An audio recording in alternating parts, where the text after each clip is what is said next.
Kembali lagi dari kawasan Jalan Jenderal Sudirman nomor 219 Kota Padang Sidimpuan. One of Raw FM Your Lifestyle dan rekan Raw.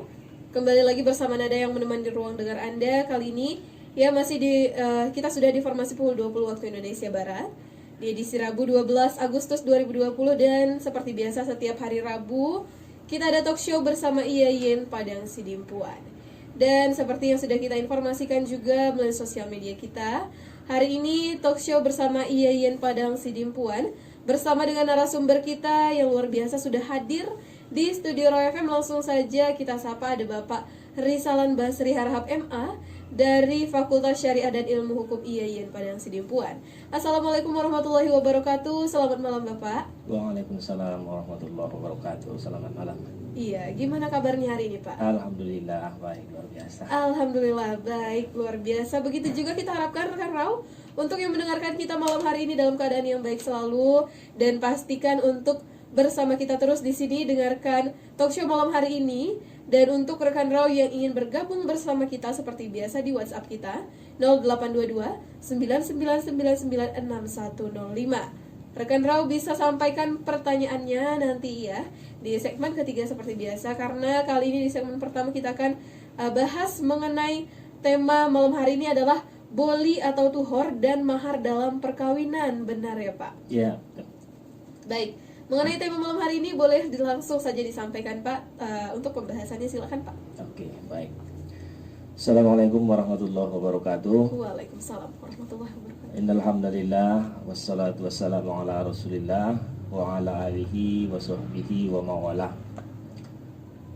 Asyhadu an la ilaha illallah wahdahu la syarikalah wa asyhadu anna Muhammadan abduhu wa rasuluh alladzi la nabiyya ba'dah. Allahumma shalli wa sallim wa barik ala hadzal nabiyil karim wa ala alihi wa man tabi'ahum bi ihsanin ila yaumiddin. Syukur alhamdulillah di malam hari yang berbahagia ini dalam rangka talk show Raw FM kembali dari Iyayen Padang Sidimpuan, khususnya malam ini adalah Fakultas Syariah dan Ilmu Hukum, bersama saya Risalan Basri Harahap MA. Yang sama-sama kita hormati pendengar Raw FM dimanapun berada. Adapun yang menjadi talk show kita dalam kesempatan ini adalah mahar dan boli ataupun tuhur dalam perkawinan masyarakat Tapanuli bagian selatan khususnya. Nah, kenapa saya memilih topik ini? Karena sering dalam masyarakat kita antara mahar dan boli itu menjadi persoalan, khususnya adalah bagi orang tua dan juga pengantin dalam pernikahan gitu. Apalagi terkadang masyarakat kita itu yang selalu menyamakan antara mahar dengan boli ataupun tuhor. Nah, padahal itu jauh berbeda gitu. Itu jauh berbeda. Nah, kalau kita perhatikan mahar ini berasal dari bahasa Arab. Jadi istilah dalam Al-Quran itu ada disebut dengan istilah sodaqoh, ada yang disebut dengan nihlah, faridoh, yang artinya adalah pemberian secara sukarela gitu.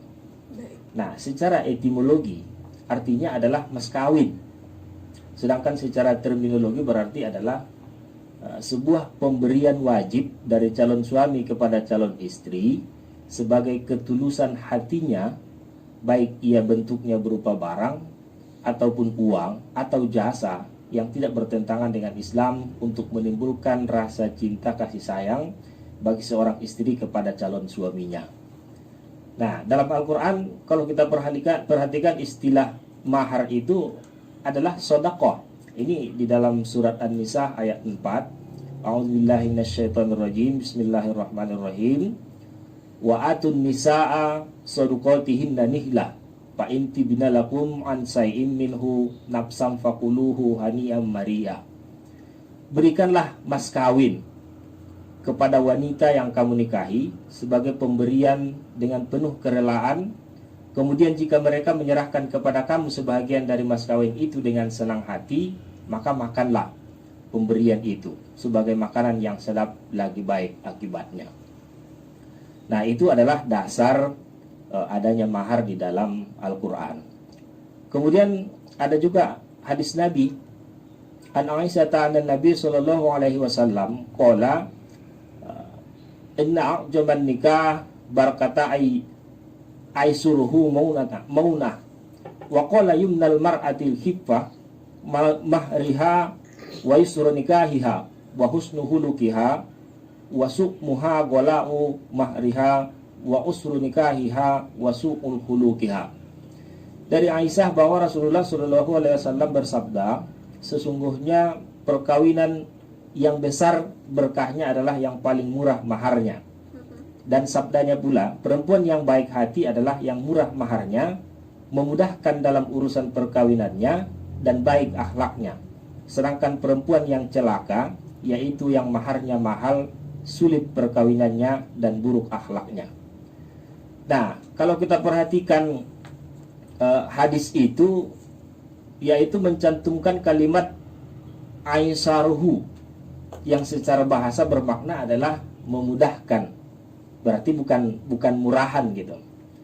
Nah, jadi persoalan mahar ini terkadang yang dipahami oleh masyarakat kita itu adalah dianggap sebagai boli. Padahal mahar itu adalah memang murni merupakan pemberian dari calon suami, pengantin laki-laki kepada calon istrinya dengan secara sukarela. Dan mahar ini tidak dianjurkan harus mahal, yaitu adalah sesuai dengan kemampuan yang dimiliki oleh calon suaminya. Jadi mahar itu haknya semata calon istrinya kepada calon suaminya. Tergantung, kalau memang kaya suaminya, ya nggak apa-apa, dia meminta mahar yang mahal. Tapi kalau memang suaminya itu tidak mempunyai kemampuan, maka jangan dipaksakan. Nah, itu yang perlu kita sampaikan. Nah, di dalam hadis lain disampaikan oleh Nabi dari Sahal bin Sa'ad radhiyallahu anhu, beliau bersabda, Nabi mengawinkan seorang laki-laki dengan seorang perempuan dengan mas kawin cincin besi. Nah, bayangkan itu. Nabi ketika ada seorang perempuan, seorang mengawinkan seorang laki-laki kepada seorang perempuan, dia mas kawin yang diberikan itu adalah hanya cincin besi saja. Nah, hanya cincin besi. Jadi tidak menutup kemungkinan dalam kesempatan ini, dalam waktu yang berbahagia ini, seandainya sandal jepit pun yang diberikan oleh calon suami kepada calon istrinya itu dengan syarat istrinya itu memang rela dengan hal itu, boleh. Nah, apalagi dengan jasa. Misalkan istrinya dia belum bisa membaca Al-Quran, kemudian calon suaminya itu ingin menikahi istri tadi yang belum, menikahi calon istri tadi yang belum pandai membaca Al-Quran, lalu dia memberikan maharnya atau meminta maharnya itu dengan mengajari membaca Al-Quran, boleh saja. Itu hukumnya adalah sah di dalam hukum Islam. Nah, kemudian ada satu riwayat ketika ada seorang perempuan datang kepada Nabi untuk menyerahkan dirinya menikahkan dengan seorang laki-laki. Lalu Nabi bertanya kepada seorang laki-laki, apa yang kamu punya? Nah, laki-laki tadi menjawab, saya hanya memiliki kain sarung.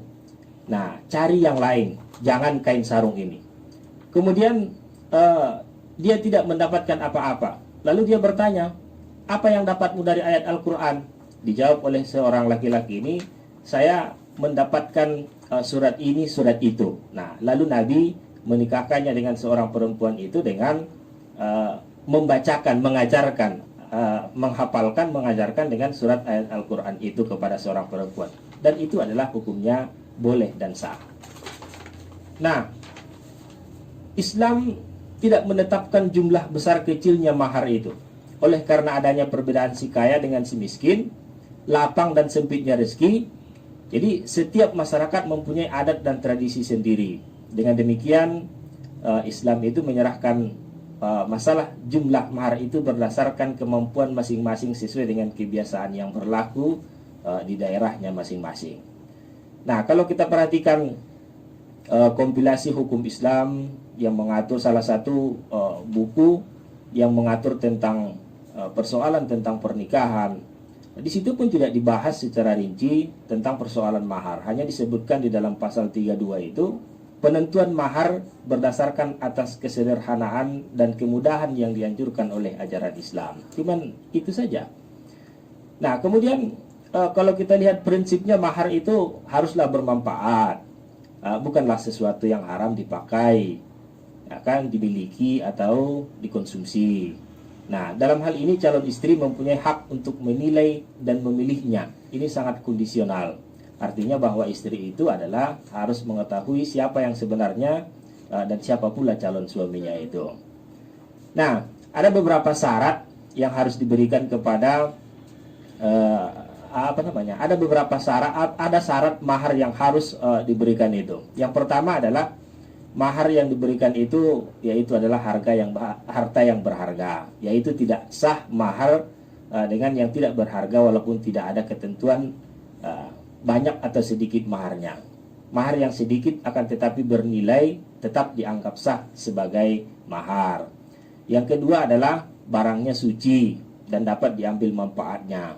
Tidak sah mahar dengan memberikan barang yang haram dan tidak berharga.